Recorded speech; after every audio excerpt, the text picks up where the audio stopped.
이제 오늘은 사도신경 중에서 본디오 빌라도에게 고난을 받으사 십자가에 못 박혀 죽으시고 이 부분에 대해서 우리가 살펴보려고 하는데요. 여기 보면은 이제 본디오 빌라도라는 한 사람이 등장을 합니다. 그러고 보면 사도신경에는 두 사람의 이름이 나오는데요. 한 사람은 마리아고요. 또 한 사람은 빌라도입니다. 그런데 이 두 인물이 참 대조적입니다. 마리아는 그 눈물의 순종으로 예수님의 성육신 과정에서 큰 역할을 맡았던 인물이고요. 여기에 반해서 빌라도는 예수님을 핍박한 원흉으로 전락한 그런 인물입니다. 아마 예수님 이 땅에 다시 오시는 그날까지 이 본디오 빌라도는 아주 악한 사람으로 그렇게 각인된 신앙 고백이 계속될 것입니다. 사실 그 빌라도 입장에서는 좀 억울한 면이 있습니다. 왜냐하니까 그 성경에 보니까 빌라도가 로마 총독의 신분으로 예수님을 재판하는 과정을 보니까 그 예수님을 풀어주려고 애를 많이 썼던 사람이 빌라도거든요. 이 빌라도의 말을 들어보십시오. 누가복음 23장 14절. 이르되 너희가 이 사람이 백성을 미혹하는 자라 하여 내게 끌고 왔도다. 보라, 내가 너희 앞에서 신문하였으되 너희가 고발하는 일에 대하여 이 사람에게서 죄를 찾지 못하였고 정직한 평가를 내린 거 아닙니까? 또 20절. 빌라도는 예수를 놓고자 하여 다시 그들에게 말하되, 또 22절. 빌라도가 세 번째 말하되 이 사람이 무슨 악한 일을 하였느냐? 나는 그에게서 죽일 죄를 찾지 못하였나니 때려서 놓으리라 하니, 이렇게 예수님을 풀어주려고 애를 많이 썼던 인물이 빌라도인데요. 그러나 이제 이 군중들의 압력이 점점 심해지니까 빌라도는 자기 살자고, 자기가 위험에 빠지는 일을 막으려고 예수님을 십자가에 내어준 인물이 그 빌라도거든요. 마태복음 27장 24절입니다. 빌라도가 아무 성과도 없이 도리어 밀란이 나려는 것을 보고, 그래서 누가복음 23장 35절에 보니까 그들이 요구하는 자 곧 밀란과 살인으로 말미암아 옥에 갇힌 자를 놓아주고 예수는 넘겨주어 그들의 뜻대로 하게 하니라. 그러니까 이 빌라도라는 인물이 악하기도 하지만 저는 이 사람의 특징이 뭐냐 하면은 근시안적인 인물이에요. 눈에 보이는 요 위기만 보면 하려고, 나 살자고, 그렇게 예수님의 십자가에 이게 어떤 일인가를 살피지 못했던 그런 좁은 시야를 가진 인물 아닙니까? 그래서 저는 이 본문의 빌라도를 생각하면은 예수님의 말씀이 떠오르는데요. 누가복음 17장 33절입니다. 무릇 자기 목숨을 보전하고자 하는 자는 잃을 것이요 잃는 자는 살리리라. 여기에 반해서 마리아도 똑같습니다. 여러 번 강조했지만 마리아는 누가복음 1장 38절에 마리아가 이르되 주의 여종이오니 말씀대로 내게 이루어지이다. 여러 번 설명했잖아요. 마리아 입장에서 이게 얼마나 위험한 순종인지. 우선 목숨보다 더 사랑하는 그 남자로부터 이제 요셉으로부터 버림받을 확률이 거의 100% 아닙니까? 그게 들키면 사형인데요. 당장 눈에 보이기에 너무나 위험한 선택이지만, 그러나 마리아는 넓은 시야를 가져서, 이거 똑같이 또 예수님의 말씀 누가복음 1장 38절도 마리아의 삶에 적용되는 겁니다. 무릇 자기 목숨을 보전하고자 하는 자는 잃을 것이요 잃는 자는 살리리라. 그래서 우리가 사도신경을 고백할 때마다 하나님 내 앞에 놓인 두 갈래 길, 마리아가 걸어간 길과 빌라도가 걸어간 길 중에 빌라도가 아니라 마리아의 길을 택하기를 원합니다. 이런 사모함이 우리 고백 안에 묻어나야 되는 건데요. 중요한 건 지금부터입니다. 어떻게 마리아는 그 빌라도의 길을 피하여 이런 멋진 순종의 길로 또 잠깐 죽는 것 같지만 영원히 사는 길을 택할 수 있었나? 이게 참 중요한데요. 마리아의 순종이 어떻게 가능했나? 사실 마리아도요, 막 기다렸다는 듯이 순종한 거 아닙니다. 인간으로, 여성으로, 그것도 미혼 여성으로 당연히 너무 당황하고 난감하고 어떻게 이런 일이 가능하냐는 그런 난감함을 피력하고 있는데요. 중요한 거는 마리아에게 던져진 놀라운 대안이에요. 이 순종할 수 있는 대안을 저는 누가복음 1장 35절에서 발견합니다. 천사가 대답하여 이르되 성령이 내게 임하시고 지극히 높으신 이의 능력이 너를 덮으시리니. 이 대안이에요. 마리아가 순종의 길로 갈 수 있었던 첫 번째 대안이 뭐라고요? 성령이 내게 임하시고예요. 참 이 표현이 흥미로운 게, 이게 사도행전의 문을 여는 사도행전 1장 8절에 똑같은 내용이 나오거든요. 오직 성령이 너희에게 임하시면 너희가 권능을 받고 예루살렘과 온 유대와 사마리아와 땅끝까지 이르러 내 증인이 되리라 하시니라. 이 당시로 예수님의 제자들은 한마디로 오합지졸들이에요. 그렇게 3년씩이나 강도 높은 훈련을 받아놓고도 이제 결정적으로 그들의 영적인 실력이 드러나야 될 예수님의 십자가 지시는 그 현장에서 다 도망가 버린 게 제자들이에요. 이제 예수님이 성천하시면 땅끝까지 내 증인이 되리라, 뭐 이런 명령이 무슨 소용이 있겠냐고요. 그런 급쟁이들이. 예수님이 이걸 너무나 잘 아시기 때문에 어떤 대안을 주십니까? 성령이 내게 임하시면, 성령이 너희에게 임하시면, 그리고 그 다음에 너희가 권능을 받아야, 뭐 교회 뭐 50년 다니고 뭐 100년 다니고 뭐 목사 뭐 다 소용이 없습니다. 마리아의 어떤 그가 가진 고귀한 어떤 성품이 마리아를 그렇게 만든 거 아니거든요. 우리는 늘 성령의 임재를 구해야 됩니다. 늘 성령의 임재를. 누가복음 11장 9절부터 보십시오. 내가 또 너희에게 이르노니 구하라 그러면 너희에게 주실 것이요, 찾으라 그러면 찾아낼 것이요, 문을 두드리라 그러면 너희에게 열릴 것이니 구하는 이마다 받을 것이요, 찾는 이가 찾아낼 것이요, 두드리는 이에게 열릴 것이니라. 너희 중에 아버지 된 자로서 누가 아들이 생선을 달라 하는데 생선 대신에 뱀을 주며 알을 달라 하는데 전갈을 주겠느냐. 지금 주님이 막 뭘 강조하고 싶으셔서 계속 이런 말씀들을 지금 하고 계시는데, 마지막에 이걸 강조하고 싶은 거예요. 뭘 강조하고 싶으냐? 바로 그 다음 13절을 보세요. 너희가 악할지라도 좋은 것을 자식에게 줄 줄 알거든 하물며 너희 하늘 아버지께서 구하는 자에게 성령을 주시지 않겠느냐. 이 성령을 구해야 된다, 이 한마디를 강조하시기 위하여 막 우리는 그런데 이거는 안 읽고 구하라 그러면 주실 것이요, 찾으라 그러면 찾아낼 것이요, 문을 두드리라 그러면 열릴 것이다 그래가지고 막 돈 달라고 막 돈 달라고 성공 달라고 막 계속 그렇게 문 두드리면 주신다 그랬는데요, 이 번지수가 다른 거예요.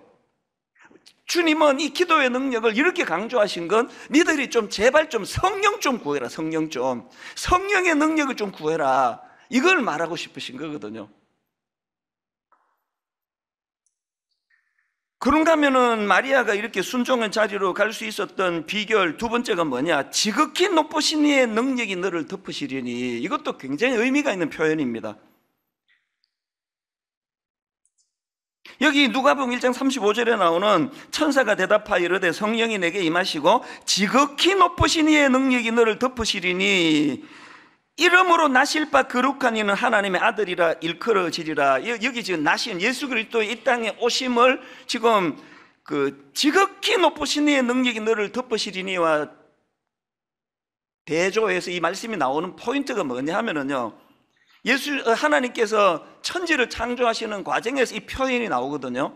창세기 1장 2절 땅이 혼돈하고 공허하며 흑암이 깊음 위에 있고 하나님의 영은 수면 위에 운행하시니라. 여기 나오는 운행하다가 히브리어로 라프인데요, 이 날개를 퍼득이다, 또 알이나 새끼를 품다, 이런 의미를 가진 단어인데, 같은 단어가 신명기 32장 11절에 나옵니다. 마치 독수리가 그 보금자리를 뒤흔들고 새끼를 위에서 퍼득이며 날개를 펴서 새끼를 받아 그 날개 위에 업어 나르듯이, 여기 나오는 퍼득이며가 라하프인데요, 하나님께서 천지를 창조하시는 과정에서 하나님의 영은 수면 위에 운행하시니라 라하프예요. 이거와 마찬가지로 죄로 죽어버린 영혼들을 구원하는 이 땅에 오신 예수 그리스도의 생명 사역을 위한 성육신에 사용된 그 같은 표현이, 라프와 같은 표현이 지극히 높으신 이의 능력이 너를 덮으시리니예요. 생명을 살리는 일에 쓰임받기를 원하십니까? 우리 기독교는요, 맨 땅에 헤딩하는 종교 아닙니다. 막 무대뽀랑 밀어붙이고 막 안 되면 되게 하라, 그런 종교가 아니에요.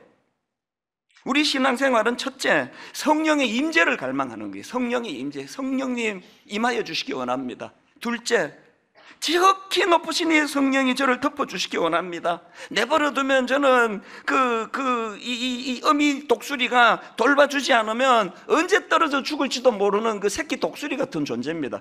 이제 저도 좀 나이가 좀 들어가고 있고 교회도 이 정도면 안정이 되고 그런데도 불구하고 하나님은 종종 저를 내 내면에 너무나 초라한 마음을 주세요. 이해가 잘 안 돼요. 모든 사람들이 다 저를 화려하다 막 이렇게 떠받드는 이번에 집회 기간에도요, 신기하게도 새벽 내내 제가 너무 초라한 거예요. 제가 너무 작아지는 거예요. 하나님이 저를 조롱하시려고 그런 게 아니라 그럴 때면 어김없이 성령의 임재, 니 좀 안다고, 이제 목회 좀 한 30년 했다고 네 의지를 가지고 그렇게 설치면 안 된다는 걸 저의 작아짐으로, 저의 초라함으로 어김없이 성령의 임재를 갈망하게 만드시고, 그리고 지극히 높으신 이의 능력이 저를 덮으셔야만 제가 수치의 자리에 빠지지 않는다는 사실을 인식시켜 주신다는 거예요. 이게 오늘 다루고 싶은 첫 번째 포인트고요.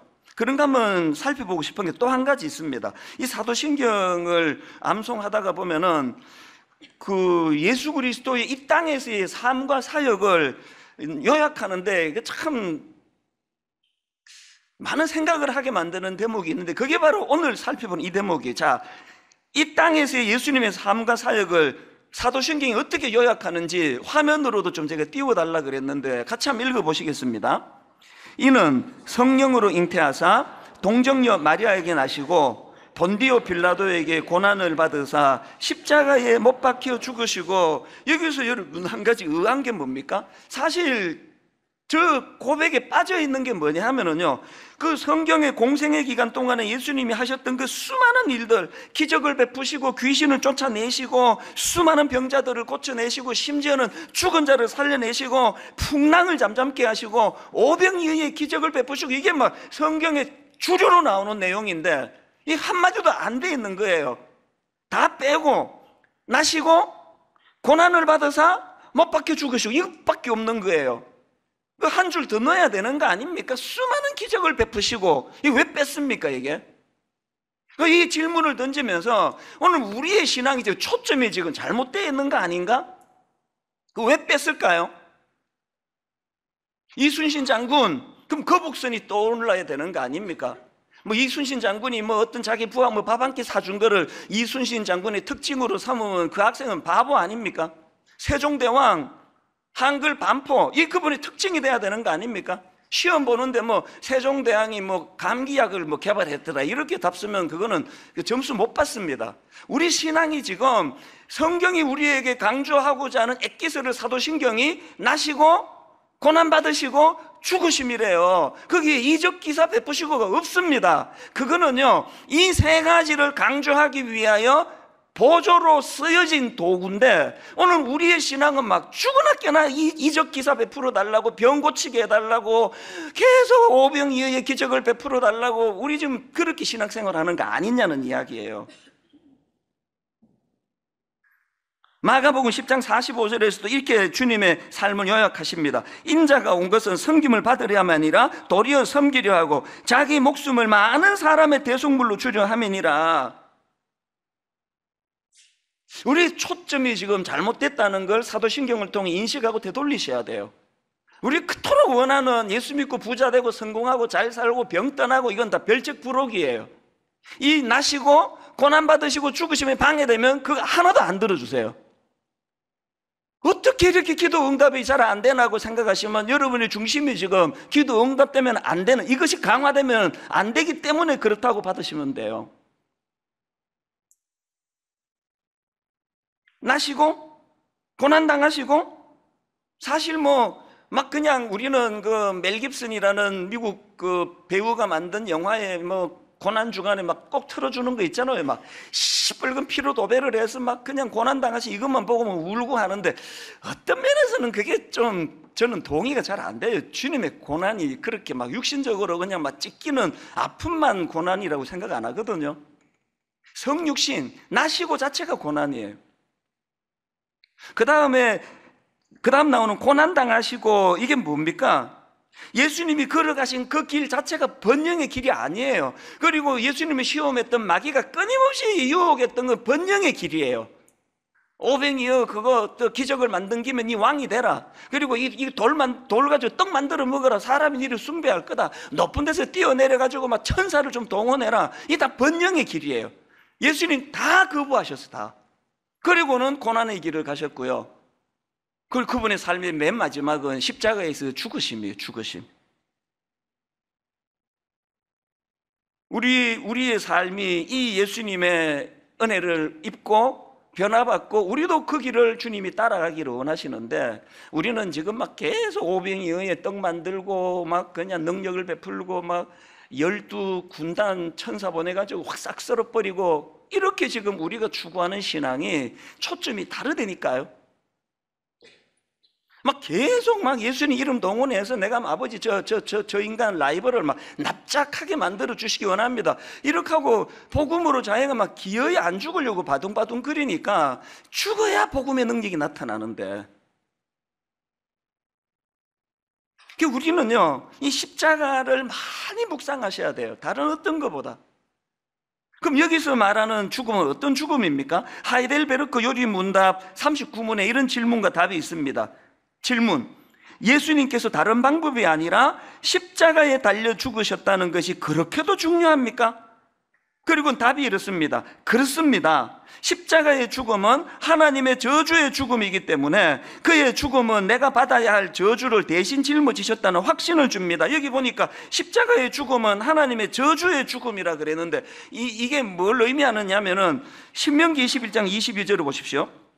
사람이 만일 죽을 죄를 범함으로 내가 그를 죽여 나무 위에 달거든 그 시체를 나무 위에 밤새도록 두지 말고 그날에 장사하여 내 하나님 여호와께서 내게 기업으로 주시는 땅을 더럽히지 말라. 그 다음 보세요. 나무에 달린 자는 하나님께 저주를 받았음이니라. 이게 무슨 말씀인가 하면은요, 그 당시에 이스라엘 백성들이 그 끔찍한 흉악한 짓을 저지른 그런 자들을 이제 사형을 내립니다. 그럼 시체가 남잖아요. 그러면 그 시체를 성 밖으로 끌어내가지고 나무에 달아놓습니다. 이건 어떤 행위인가 하면은 이 하나님께 그 탄원의 의미예요. 하나님, 이놈이 그 죽을 짓을 한 인간이어서 우리가 육신을 죽였다는 거예요. 그 육신을 사형시켰는데, 육체의 형벌을 내렸는데 뭐 그 이상은 아무것도 못하잖아요. 그래서 이제 왜 나무에 달아놓느냐? 하나님께서는 우리가 이 죽을 짓을 저지른 이 인간을 그 육신의 형벌을 가해 죽였는데, 하나님께서는 이 인간의 영혼에 대해서도 형벌을 내려주십시오. 이 인간의 영혼에 대해서도 저주를 내려주십시오. 이 의미가 나무에 다는 행위에 있다는 거예요. 여러분, 예수님께서 왜 화형을 당하시거나 혹은 뭐 참수형을 당하시거나 이런 방식이 아니라 십자가라는 나무에 달려 죽으셔야 했는지 아시겠죠? 이 하나님의 저주. 그래서 여러분 보통 십자가에서 주님이 당하신 고통을 삼중의 고통이라고 그러지 않습니까? 육체적인 고통, 두 번째 정신적인 고통, 그리고 또 하나가 영적인 고통인데, 마태복음 27장 46절이 영적인 고통이에요. 제9시쯤에 예수께서 크게 소리 질러 이르시되 엘리 엘리 라마 사박다니 하시니 이는 곧 나의 하나님 나의 하나님 어찌하여 나를 버리셨나이까. 영적인 고통이에요. 이 의미를 아까 읽었던 하이델베르크 39문에서 설명하는 거거든요. 십자가의 죽음은 하나님의 저주의 죽음이기 때문에 그의 죽음은 내가 받아야 할 저주를 대신 짊어지셨다는 확신을 줍니다. 왜 나무에 달려 죽으셔야 했는지 아시겠죠? 이 영적인 고통이에요.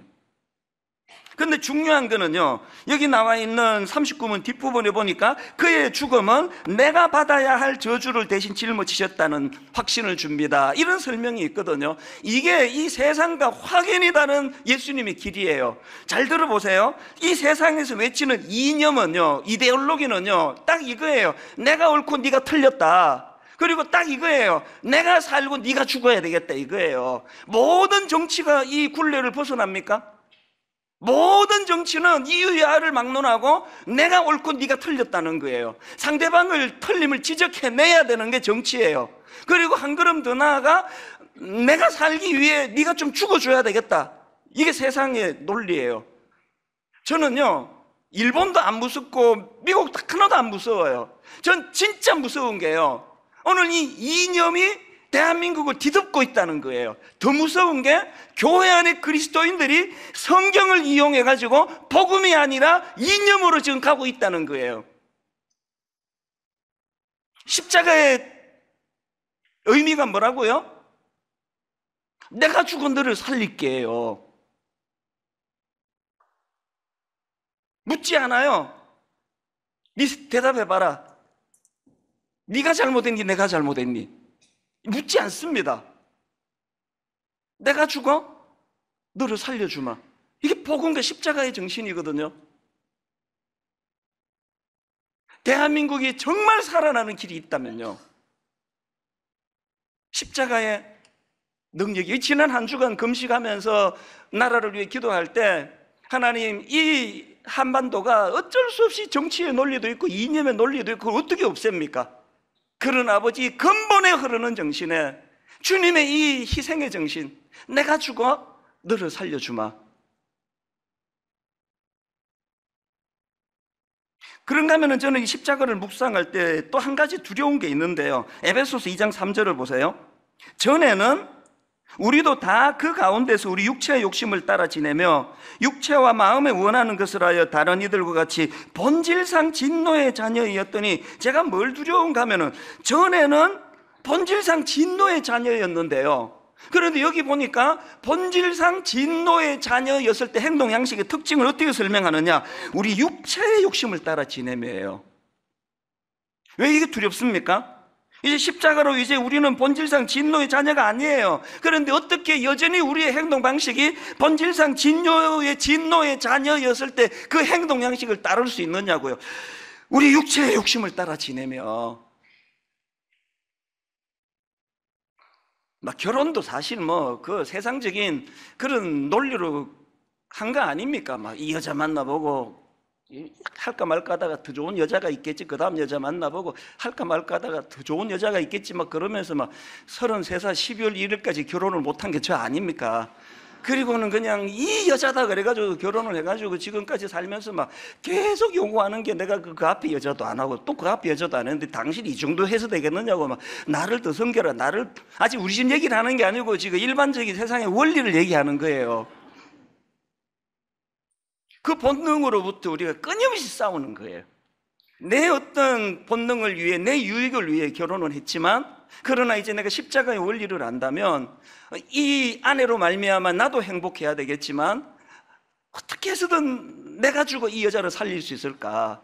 어떻게 내가 희생해서 내 아내를, 내 자녀를 살릴 수 있을까? 이 동시에 고민해야 되는데, 여전히 우리는 예전의 습성인 십자가의 원리로 이제 본질상 진노의 자녀가 아님에도 불구하고 여전히 육체의 욕심을 따라 막 끊임없이 요구하고, 당신은 왜 이것밖에 안 되느냐고, 돈은 이것밖에 못 벌어다 주느냐고, 왜 날 사랑한다는 표현 이렇게 안 하느냐고, 막 계속 요구하고 이걸로 안 채워져가지고 다른 여자도 기웃거리고 외도도 하고, 계속 우리 행동의 양식이 여전히 본질상 진노의 자녀의 양식이면 안 되잖아요. 어떻게 해야 됩니까? 이런 생각을 하는데 오늘 새벽에 문득 하나님이 제 마음에, 찬양이 저를 너무나 마음을 뜨겁게 했는데요, 찬송가 415장이에요. 여기 제가 이 찬양이 하도 오래전에 불러가지고 이제 악보를 보지 않고는 잘 못 부를 정도의 찬송가 415장이 이 찬양이에요. 십자가 그늘 아래 나 쉬기 원하네. 저 햇볕 심이 뜨겁고 또 짐이 무거워. 이 광야 같은 세상에 늘 방황할 때에 주 십자가의 그늘에 내 쉴 곳 찾았네. 십자가 은혜를 이렇게 잘 설명해 놓은 부분이 쉽지가 않습니다. 우리 인생이 어떤 인생이라고요? 저 햇볕 심이 뜨겁고 또 짐이 무거워. 이 광야 같은 세상에 늘 방황할 때에, 이게 인생 아닙니까? 저 햇볕 심이 뜨겁고 또 짐이 무거워. 이 광야 같은 세상에 늘 방황할 때에 주 십자가의 그늘에 내 쉴 곳 찾았네. 이 은혜가 너무너무 감격이 됐는데 문득 눈이 어디로 연결이 되느냐, 2절 가사로 눈이 옮겨가는 거예요. 내 눈을 밝히 떠서 저 십자가 볼 때 날 위해 고난 당하신 주 예수 보인다. 그 형상가 볼 때 내 맘에 큰 찔림 받아서 그 사랑 감당 못하여 내 눈물만 흘리네. 이 세상살이에 너무너무 어려움을 당하고 고통을 당하고 저 햇볕이 힘이 뜨겁고 짐이 무거워 이 광야 같은 세상에 방황할 때 주님이 십자가 지심으로 말미암아 그늘을 제공해 주신 그 은혜가 내게 용솟음쳐 너무너무 감격했는데, 눈을 밝히 떠 십자가를 보니 이 일이 가능하도록 죄 없으신 주님께서 날 위해 고난당하신 주 예수 보인다. 그 형상 볼 때 내 마음에 큰 찔림 받아 그 사랑 감당 못하여 눈물만 흘리네. 이 십자가의 감동이 회복이 될 때 그 은혜가 흘러가지고 내 아내에게도 흘러가는 거예요. 저 결혼한 지 한 30년 가까이 되면서 요즘이 가장 행복하거든요. 신혼 때는 믿음이 없어서 많은 걸 요구했습니다. 이것도 고쳐주면 좋겠다, 이것도 고쳐주면 좋겠다, 당신 이건 좀 약한 것 같다고. 요즘에는요, 십자가의 사랑이 제게 조금 스며드나 봐요. 제 아내의 약점 모두가 다 불쌍해요. 제 아내가 보여주는 약점이 전부 다 긍휼이에요. 지적하기 전에 그게 같이 아픈 거예요. 육신의 연약함을 저에게 주지 않으시고 아내에게 주시는, 그래서 저는 여전히 목회하는데 지장을 받지 않도록 하시면서 십자가의 사랑이 어떤 것인가에 대하여 제 아내에게 퍼부어 주기를 원하신다고 저는 이번 일을 그렇게 해석을 하거든요. 그리고 지난 한 주 내내 눈물이 날 정도로 많은 분들의 커밍아웃이 있었습니다. 사실은 목사님, 저도 이런 아픔이 있었습니다. 저도 같은 수술을 했습니다. 수많은 성도들의 눈물을 보면서 하나님이 성육신, 주님이 인간이 되심의 이 고통이 인간의 연약함을 긍휼로 받아주시는 그 사랑으로 성화되는 것이 목사인 저의 삶에도 구현되기를 원합니다. 이 십자가예요. 이런 차원에서 여러분, 우리가 그 사도신경을 고백할 때마다 스스로에게 두 가지 질문을 던져야 됩니다. 내 삶에서, 첫째가 내 삶에서 이 십자가 중심의 신앙생활이 이루어지고 있는가? 다시 말씀드립니다. 오병이어, 풍랑을 잠잠케 하심, 죽은 나사로를 살리심, 이거 우리가 믿는 복음의 주류 아니에요. 이거 별적 부록이에요. 우리 믿음의 중심은 십자가의 십자가, 나시고 고난당하시고 죽으심. 그래서 오늘 본문 갈라디아 6장 14절을 보십시오. 그러나 내게는 우리 주 예수 그리스도의 십자가 외에 결코 자랑할 것이 없으니 그리스도로 말미암아 세상이 나를 대하여 십자가에 못 박히고 내가 또한 세상을 대하여 그러하리라. 마이클 고먼이라는 분이 삶으로 담아내는 십자가라는 책을 썼는데, 그 책에 보니까 고린도전서 2장 2절을 그 원어로 잘 설명한 걸 제가 봤거든요. 고린도전서 2장 2절에 이런 내용입니다. 내가 너희 중에서 예수 그리스도와 그가 십자가에 못 박히신 것 외에는 아무것도 알지 아니하기로 작정하였으며, 여기 나오는 예수 그리스도와 이거를 이 원어로 보면은 여기 나오는 예수 그리스도와 이거를요, 그러니까 다시 말해 이렇게 번역하는 게 문맥상 더 낫다는 거예요. 그래서 제가 화면으로 그 이분의 번역대로 제가 화면에 띄워드렸는데 잘 보십시오. 고린도전서 2장 2절, 내가 너희 중에서 예수 그리스도 그러니까 다시 말해 십자가에 못 박히신 것 외에는 아무것도 알지 아니하기로 작정하였습니다. 뭘 강조하고 싶은지 아시겠죠? 여러분, 오병이어의 그 달콤함이 여러분은 이 십자가를 의지하는 데 방해가 되십니까? 여러분 머리에서 오병이어를 지워버리시기를 바랍니다. 위기 중에 있는 제자들을 풍랑을 잠잠케 하시며 건져주신 그 사건이 여러분이 십자가를 중심에 두는데 방해가 되면 여러분 뇌리에서 그 사건을 지워버리십시오.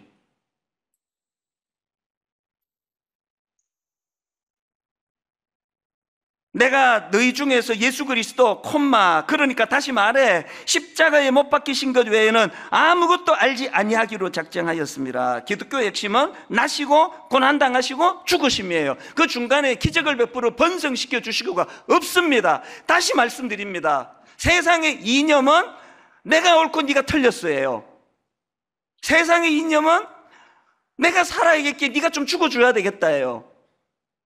성경은 인용하는데, 성경의 논리로 껴맞추는데 가장 중요한 엑기스 핵심을 모르다 보니까 분명히 성경 구절로 껴맞추었는데 하고 싶은 말은 세상 이념이에요. 네가 이렇게 틀렸잖아. 네 이거 틀려먹은 거 알지? 내가 옳으니까 나 좀 보고 배우란 말이야. 이거 아닙니까? 이거 아닙니까? 부부 싸움할 때 믿음 좋은 부인이 왜 골치 아픕니까? 성경은 너무 많이 알아요. 당신 왜 틀렸는지 몇 장 찾아보라 그러고, 그래서 당신이 틀렸다고, 당신은 내 말 들어야 된다고. 인용은 성경을 인용하지만 세상의 이념을 부부관계에다가 끌어들이는 부인이에요. 그 사람은요. 성경 잘 몰라도요, 핵심만 알면 되는 거 아닙니까? 나시고 고난당하시고 죽으심이에요. 그리고 다음 주 우리가 죽으면 다음 주에 하나님이 살려주세요. 이 신비를 경험하는 게 복음이거든요. 복음을 경험해 보셨어요? 죽어봤어야 뭐 복음을 경험하죠. 늘 복음 갖고 이겼는데, 난 항상 오른데. 다시 말씀드려요. 일본 하나도 겁 안 나요. 뭐가 겁납니까? 미국 우리 어떻게 하겠습니까? 진짜 두려운 건 한반도에 드리워진 이념의 그림자예요. 내가 옳고 네가 틀렸어? 내가 살고 네가 죽어야 되겠다? 그런가 하면은 두 번째로 우리가 사도신경을 고백할 때마다 드려야 되는 질문이 하나 더 있습니다. 그것이 가능하도록, 첫 번째가 가능하도록 성령의 임재와 능력이 내 삶을 덮고 있는가? 여러분, 오늘 이찬수 목사 강연 들으러 오신 거 아니에요. 지금 여기에 성령의 강한 역사가 일어나거든요. 성령의 임재가 나타나고 있거든요. 지난주에요. 우리 하나님은 너무나 저에게 친절하신 분이에요. 이걸 너무나 설명하기 좋도록 편지가 한 통 왔습니다. 지난주 설교를 듣고 이렇게 시작합니다. 지난 주일에 하나님의 목소리를 전달해 주시는 목사님 설교를 듣고 몇십 년 동안 마음속 깊은 곳에 묻어둔 아픔에 대한 해답을 얻은 것 같아 흐르는 눈물을 주체할 수가 없었습니다. 저는 이 편지를 받고 의아함을 주체할 수가 없었어요. 왜냐하니까 지난주 주일 1부부터 5부까지 설교하고 월요일 날 새벽에 일어나가지고 난 많이 저를 자책했거든요. 지난주 설교가 너무 시원치 않아가지고 왜 이렇게밖에 설교를 못했을까? 왜 이 설명을 쓸데없는 예화를 이렇게 길게 들었을까? 너무너무 자책이 되던 그 설교였는데 어떨 때 막 오늘 설교는 내가 그냥 준비한 거 다 풀었다, 원이 없다, 그런 날에도 안 오는 편지가 왜 이렇게 설교자인 제가 너무 자책을 하고 이제 내가 이렇게 이제 영적으로 무뎌졌나 괴로워하는 그 설교에 왜 이런 몇십 년 동안 마음속 깊이 묻어둔 아픔에 대한 해답을 얻은 것 같아 흐르는 눈물을 주체할 수 없었다는 편지를 보내게 하셨을까? 뭘 뜻하는 거예요? 설교자인 저와 상관없이 그 시간에 성령님의 임재가 있었다는 거거든요. 성령님이 그 자매를 터치하셨다는 소리예요. 저하고 상관없는 거예요. 그러면서 이제 풀어나가는 참 가슴 아픈 사연이 있는데 한번 들어보세요. 대변환점 이전에 저는 초등학교 6학년 때 자살 시도를 했을 정도로 비참한 상태였습니다. 그리고 저는 20대 때까지도 자살이라는 것이 제 인생의 키워드 중에 하나일 정도로 우울한 청소년기와 청년기를 지나왔습니다. 저는 어렸을 때를 거의 기억하지 못하는데 제 생각에는 저 자신을 보호하려는 어떤 기제가 작동되었기 때문에 그런 것 같습니다. 제 인생의 첫 기억은 아마 5살 혹은 6살 때쯤이었던 것 같은데 어떤 방에서 저보다 몇 살 위인 친척 남자의 성폭행으로 시작됩니다. 그 후로 몇 번은 더 당했던 것 같습니다. 그때는 너무 어렸기 때문에 그것이 무엇을 의미하는지 잘 몰랐지만 그저 부끄럽고 싫다는 생각이 들었던 것 같습니다. 그러다가 사춘기가 되면서 그 몸과 영혼에 새겨진 기억이 성폭행이었다는 것을 깨닫고 몸을 얼마나 씻었는지 모르겠습니다. 그리고 매일 떠오르는 수치스러움과 분노에 그 사람을 죽이고 싶다는 생각도 했었고 어떨 때는 제 자신이 악마 같다는 생각도 들었습니다. 친척 모임 때마다 그 더러운 얼굴을 보는 것이 너무 괴로웠습니다. 여러분이 자매의 편지를 보는데 아까 그 찬양이요, 저 햇볕이 뜨겁고 또 짐이 무거워, 이 광야 같은 세상에 늘 방황할 때에 이 여리디 여린 이 순한 한 영혼에 무슨 짓을 한 거예요? 그래서 그 가장 꿈으로 가슴 벅찰 그 시기에 자살이라는 생각이 떠오를 수밖에 없는 이 자매 인생인데, 놀랍게도 이런 자매를 주님이 만나 주신 거예요. 그 다음 보세요. 다행히도 그 후 하나님의 철저하신 계획과 인도하심으로 인생의 대변환점이 되어준 좋은 크리스찬 친구를 만나 저의 시선이 제 속에 있는 분노와 수치스러움에서 주님을 향한 믿음과 미래를 향한 열심으로 바뀌게 되었습니다. 그러면서 용서의 화신이라고 하는 그 넬슨 만델라의 말을 인용을 하더라고요. 감옥 문을 나선 뒤에도 계속 그들을 증오한다면 여전히 감옥에 갇혀 있는 것과 다를 바 없다는 생각이 들었다. 자유롭고 싶었기 때문에 증오심을 내려놓았다. 이 만델라의 말을 인용하면서 그 다음 이렇게 이야기합니다. 목사님, 저는 아직도 파편 때문에 그것이 저를 찌를 때마다 눈물이 나고 가슴이 옥죄어 오지만 죄 없는 자신을 감옥에 넣어 수많은 고생의 구렁텅이 속에 빠뜨린 적들을 향하여 넬슨 만델라처럼 저도 곧 그 상처에서 자유하겠다고 선포하려 합니다. 그 다음 한번 보세요. 그것은 저의 힘만으로는 절대 할 수 없는 것이지만 또다시 하나님의 능력을 붙들고 매달릴 수밖에 없는 것 같습니다. 이런 용서의 문제로 실험하고 있을 때 지난주 부족한 저의 입술을 통해서 내 안에 연약함이 있다면, 내가 겪고 있는 어떤 연약한 상함이 있다면 이것이 재료가 되어 이것보다 더 절망적인 곳에서 울고 있는 그 사람을 헤아리고 그 사람의 눈에 눈물을 닦아주는 성육신의 정신을 회복해야 된다는 이 메시지에 성령님이 이 자매에게 터치를 해주신 거예요. 그래서 몇 년 동안 마음속 깊은 곳에 묻어둔 아픔에 대한 해답을 얻은 것 같아 흐르는 눈물을 주체할 수가 없었습니다. 또 그 다음 보세요. 감사하면서 이제는 정말 훌훌 털고 일어나 같은 아픔을 가진 사람들을 어떤 방식으로든 도와야겠다는 생각을 하게 되었습니다. 하나님께서 선물해 주신 저의 안정된 생활을 저만 향유하는 것이 아닌 같은 상처를 가진 다른 사람들을 위해 쓰고 싶다는 생각을 하게 되었습니다. 성령님이 터치하니까 왜 이런 생각이 들까요? 십자가에서의 주님은 개죽음이 아니에요. 자기의 죄로 비참한 대가로 죽는 죽음이 아니라 수많은 영혼을 살리는 죽음이셨거든요.